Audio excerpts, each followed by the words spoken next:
అందరికీ నమస్కారం. శ్రీ గురుభ్యో నమః. స్త్రీ శక్తి ఛానల్లో ప్రతి పూట ఒక మంచి మాట మాట్లాడుకుంటున్నాం మనం.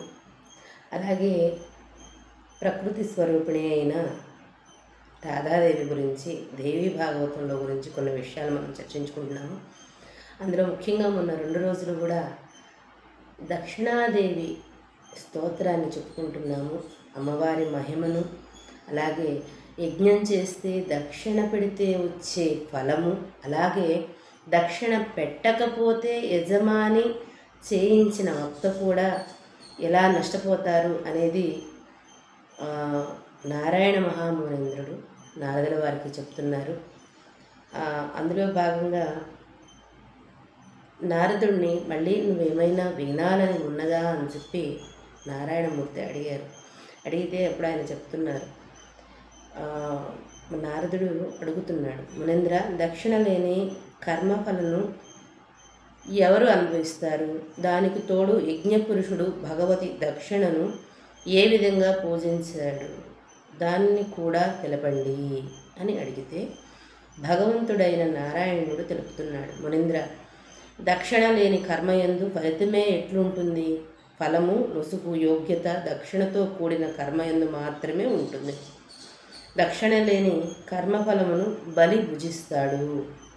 పూర్వకాలంన బలి చక్రవర్తి ఉన్నారు కదా మనకి. ఏదైతే మనము కర్మను ఆచరిస్తూ ఆ కర్మకి తగిన దక్షిణను మనం పెట్టకపోతే పూర్తిగా అప్పటి వరకు మనం చేసిన కర్మ మొత్తం కూడా బలి చక్రవర్తి స్వీకరిస్తాడు అని చెప్పి చెప్తున్నారు. అలాగే పూర్వకాలం ముందు భగవంతుడు వామనుడు బలి చక్రవర్తికి ఆహారముగా దీనిని సమర్పించారు. నారద, స్తోత్రేయుడు కానివాడు, శ్రద్ధాహీనుడు వ్యక్తి ద్వారా శ్రాద్ధమును ఇవ్వబడిన వస్తువుని బలి చక్రవర్తి భోజనంగా స్వీకరిస్తాడు. అలాగే శూద్రులతో సంబంధం పెట్టుకున్న బ్రాహ్మణులు పూజా ద్రవ్యములను నిషిద్ధములు, ఆచారహీనులైన బ్రాహ్మణుల ద్వారా చేయబడిన పూజలు, గురువుల యందు భక్తి లేని పురుషుల కర్మ, ఇవన్నీ కూడా బలికే ఆహారంగా వెళ్తాయి. ఇందులో ఏ సంశయమూ లేదు. మునీంద్ర, భగవతి దక్షిణ యొక్క ధ్యాన స్తోత్ర పూజా విధాన క్రమంగా కణ్వశాఖ అందు వర్ణించబడింది. దానినంతయు కూడా నీకు తెలిపెదను వినుము.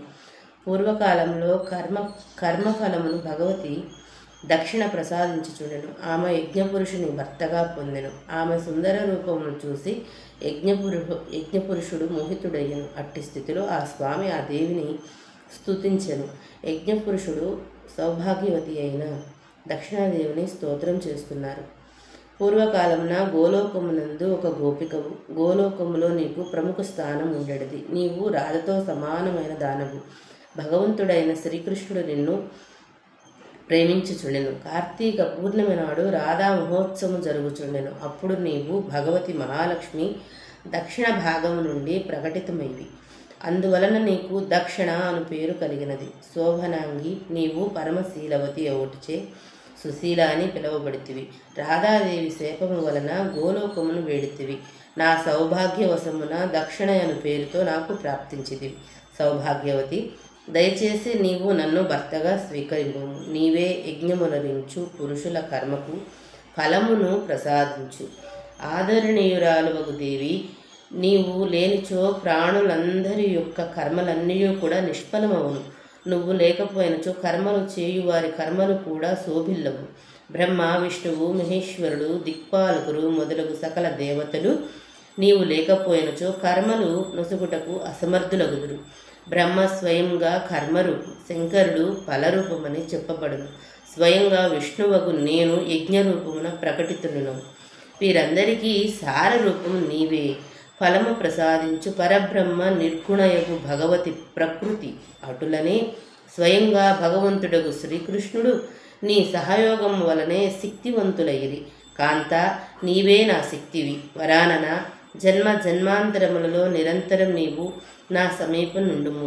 నేను నీ సకల కార్యములందు సహాయమునరించి సఫలుడనగుదును. యజ్ఞపురుషుడు ఇట్లా ప్రార్థించగా యజ్ఞ అధిష్టాత్రి దేవి అయిన భగవతి ప్రసన్నురాలైంది. అప్పుడు ఆ దేవి అతని ఎదుట సాక్షాత్కరించెను. మహానుభావుడగు యజ్ఞపురుషుని తన స్వామిగా స్వీకరించను. ఇది భగవతి దక్షిణాదేవి యొక్క స్తోత్రం. యజ్ఞ సమయమున దీనిని పఠించిన పురుషునకు సకల యజ్ఞముల ఫలము సులభమగును. ఇందులో సంశయము లేదు. అన్ని విధములైన యజ్ఞములు ప్రారంభమున ఈ స్తోత్రమును పఠించిన పురుషులు చేయు యజ్ఞములన్నీ కూడా నిర్విఘ్నముగా నెరవేరును. ఇది దృఢమైన సత్యము. ఈ స్తోత్రమును నేను తెలిపితిని. ఇప్పుడు అమ్మవారి పూజా విధానము, అలాగే సమస్త యజ్ఞాది కర్మల యందు ఆ కర్మల ఫలితము ప్రసాదించుట ఈమె సహజ గుణం. ఈమె భగవంతుడైన విష్ణువుకు శక్తి స్వరూప. అందరూ ఈ దేవికి నమస్కరించెదరు.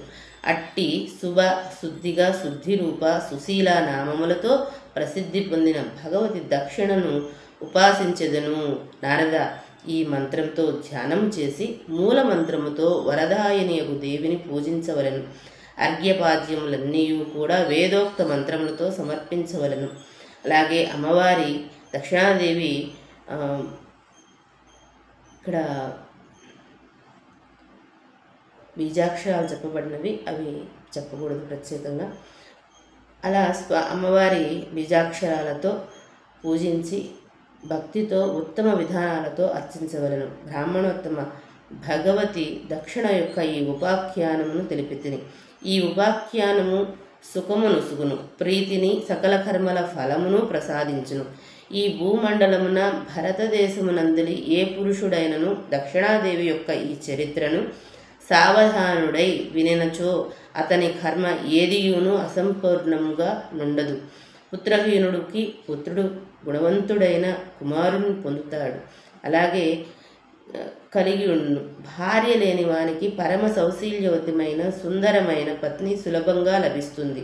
దానికి తోడు అతనికి ఇల్లు, కులీన పుత్ర వధువుతో సంపన్నమగు పుత్రుని కనుట, అలాగే వినయము, మధుర భాషణము, పాతివ్రత్యము, పరిశుద్ధ ఆచరణము, ఈ సద్గుణములన్నీ పుత్ర వధువునందు ఉండును. విద్యాహీనుడు విద్యావంతుడవుతాడు, దరిద్రుడు ధనాఢ్యుడవుతాడు, భూహీనుడు భూస్వామి అవుతాడు, ప్రజాహీనుడు శ్రవణుని ప్రభావమున ప్రజావంతుడవుతాడు. బంధువులు వేడిపోయినప్పుడు, ఆపదలు కలిగినప్పుడు, బంధింపబడు సమయాసన్నమైనప్పుడు 1 నెల వరకు దీనిని శ్రవణం చేయి పురుషుడు ఈ సమస్త పరిస్థితుల నుండి ముక్తుడవుతాడు. ఇందులో ఏ సందేహము లేదు. ఇలా మన పురాణాలలో, ఎందుకంటే అందరూ వేదాలు చదవలేరు, అలాగే ఇదివరకు ఎన్ని సంవత్సరాలు కావాలి అని అంటే అన్ని సంవత్సరాల ఆయుష్ని దానికి తగిన యోగ సాధనను చేసి ఆ యోగీశ్వరులందరూ కూడా తపస్సుతో ప్రతిదీ కూడా దర్శించి దాన్ని ఆచరించి దానికి తగిన ఫలితాలు ఎలా ఉంటాయో కూడా మనకి పురాణాల రూపంలో సులభంగా మనకు అర్థమయ్యేలాగా చెప్పారు. ఇవాళ మనకున్న ఆయుష్ ఎంత, మన పరిమితి ఏంటి, మనకున్న 24 గంటలలో మనం ఏమి శోధించగలుగుతాము, ఏమి సాధించగలుగుతాము, ఇది ఏది కూడా ఆలోచన లేకుండా ప్రతిదానికి కూడా ఒక డిబేట్లు పెట్టేసేయడం. ప్రతి ఒక్క గొప్ప గొప్ప యోగేంద్రులు, అలాగే దేవుళ్ళు అని చెప్పి కొలిసే మనం మానవ రూపంలో వచ్చి మాధవుడయ్యి మహనీయుడయ్యి ధర్మానికి స్వరూపమైన ఆ సాక్షాత్తు ఆ రామచంద్ర ప్రభువుని కానీ అలాగే కృష్ణ భగవానుని కానీ మనం వాళ్ళ గురించి మాట్లాడే స్థాయి మనకుందా? వాళ్ళ పుటకలు ఇలాగా వాళ్ళు అలాగా అని చెప్పి వాళ్ళ జీవితాల్ని ఎంచే అంత ఆయుష్ మనకుందా? మనం ఎందుకు మాట్లాడుతున్నాము? మాట్లాడడానికి గల కారణం ఏంటి? పోనీ మనం మాట్లాడాము, దాని వలన వచ్చిన ఉపయోగం ఏంటి? పాపం పోగు చేసుకొని నరక కూపంలో పడిపోవడం తప్ప మనం ప్రత్యేకంగా సాధిస్తుంది ఏమైనా ఉందా? దానికన్నా మన ఆయుష్ ఇంత. మన పురాతనం నుంచి కూడా మన ఋషులు మునులు 1000 సంవత్సరాలు తపస్సు చేసి మనకి సులభ పద్ధతిలో చక్కగా 18 పురాణాలను ఇచ్చారు. అది ఏది కూడా కథ కాదు, ప్రతీదీ కూడా చరిత్ర. మనకిది మన చరిత్ర చెబుతున్నారు. దానిలోని చక్కగా ఒక శ్లోకాన్ని తీసుకొని తపస్సు చేసుకుందాము. లేదా ఆ ప్రతి కథలో నుంచి కూడా మనం ఆచరణకి మంచి యోగ్యమైన ఆచరణ మనం పెట్టుకుందాము అని కానీ ఎవరైనా ఆలోచిస్తున్నారా? లేదా కనీసం మనం పిల్లలకి చెబుదాము. మనం ఎంతవరకు వచ్చాము, మనం కనీసం ఒక సగం వంతు మనం ప్రయాణం చేశాము. మన పిల్లలు రేపు భవిష్యత్తులో వాళ్ళ ప్రయాణానికి వాళ్ళకి ఎటువంటి ఇబ్బంది ఉండకూడదు. మన పిల్లలకి ఇవన్నీ కూడా చక్కగా చెబుదాము. ఆచరణ రూపంలోకి మన ఆచారాన్ని, మన సంప్రదాయాన్ని మనం పోగొట్టుకోకుండా కాపాడుకొచ్చుకుందాము. నెక్స్ట్ జనరేషన్ని ఓ చక్కటి భావితరాలకి తగినట్లుగా వాళ్ళని తయారు చేద్దామని ఎవరైనా ఆలోచిస్తున్నారా? ఆలోచించండి. మన ఆయుష్ ఎంత, మనం ఏం చేస్తున్నాం, మనం ఏం చేయాలి, ఏం చేయకూడదు.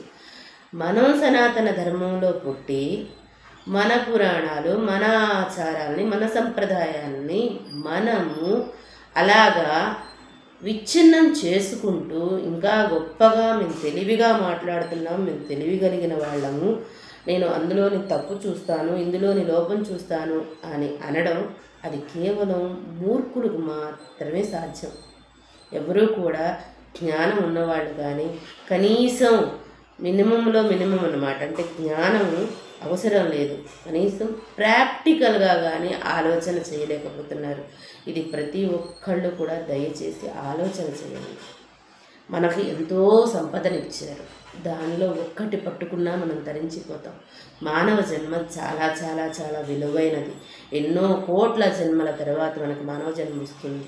దాన్ని తరింప చేసుకోవడానికి ఎప్పుడూ కూడా మనం తపన పడాలి సత్పురుషుల సాంగత్యంలో. అలాగే మన పురాణ ఇతిహాసాలను మనం మననం చేసుకుంటూ మంత్రజపంతో స్వాధ్యాయం చేసి ప్రతి ఒక్కళ్ళని కూడా తరింప చేయాలనే గురువుల సాన్నిధ్యంలో వాళ్ళ సేవ చేసుకుంటూ మన ఉద్ధరణ మనమే చేసుకోవాలి. మనం ఒకళ్ళని ఎంచుతున్నాము అంటే మనమే పతనవుతున్నాము అని చెప్పి అర్థం. ఇది ప్రతి ఒక్కళ్ళు గమనించండి. మన పురాతనం నుంచి ఏవైతే మనం మన మనుగడకు మనం గండి కొట్టుకుంటున్నాం చెప్పాలి అని అంటే, మర్చిపోవడం కాదు, దాచిపెట్టేసుకుంటున్నాం, అలా కాదు. దాన్ని వెలికి తీయండి. ప్రతి ఒక్కరికి కూడా మన బిడ్డలకి, మన భావితరాలకి అందించండి. ఎలా అయితే మన రాష్ట్ర పాలనలో ప్రతిదీ మనం కోరుకుంటున్నామో అలాగే మన ఆచార సంప్రదాయ వ్యవహారాలు, మన పురాణాలు, ఇతిహాసాలు, అలాగే మన పాఠాలలో కూడా పిల్లల భవిష్యత్తులు బాగుండాలి అంటే మన పాఠశాలలో చరిత్రలు, ఎన్నో రకాల చరిత్రలు మన పిల్లలకి అందేలాగా వీటిల్లో నుంచి అందరూ అందించండి అని ప్రతి ఒక్కరూ కూడా కోరండి. కోరడం వల్ల, మనం పని చేయడం వల్ల మాత్రమే పని జరుగుతుంది. అంతేగాని దేనికి సంబంధం లేని విషయాలను తీసుకొచ్చి మళ్ళీ మేము చెప్తున్నాము. గొప్ప గొప్ప సిద్ధి పొందిన యోగ పురుషుల చరిత్రల జోలికి, అలాగే భగవంతుడి స్వరూపాలే ఇక్కడ మానవులుగా వచ్చి మళ్ళీ భగవంతుడిగా నిలబడి ఈ రోజుకి కూడా గొప్ప ధర్మస్వరూపాలుగా నిలుచున్న వాళ్ళ జోలికి దయచేసి వెళ్ళకండి, వెళ్ళకూడదు. అది మన నష్టాన్ని మనం కొని తెచ్చుకున్నట్లే. అలాగే దక్షిణాదేవి స్తోత్రం ఇలా ఎవరైనా కూడా ఒక నెల రోజులు పఠిస్తే వాళ్ళకి కష్టాల్లో ఉన్నప్పుడు కానీ, కోర్టు యాజ్యాల్లో ఉన్నప్పుడు కానీ, భూ వివాదాల్లో ఉన్నప్పుడు కానీ, కుటుంబంలో సమస్యలు తలెత్తినప్పుడు కానీ, ఇటువంటి అప్పుడు కనుక దక్షిణాదేవి స్తోత్రం ఒక నెల రోజుల పాటు నియమంగా ఉదయం పూట పారాయణ చేస్తే ఖచ్చితంగా ఆ సమస్యల నుంచి తప్పకుండా బయటపడతారు. అందరి కోసం మాత్రమే మాట్లాడుతున్నాం. మనందరం బాగుండాలి. మన భారతదేశ సంపద మన కుటుంబాలే, మన భవిష్యత్తులు మన బిడ్డలే, అందరూ బాగుండాలని కోరుకుంటున్నాము. స్వస్తి.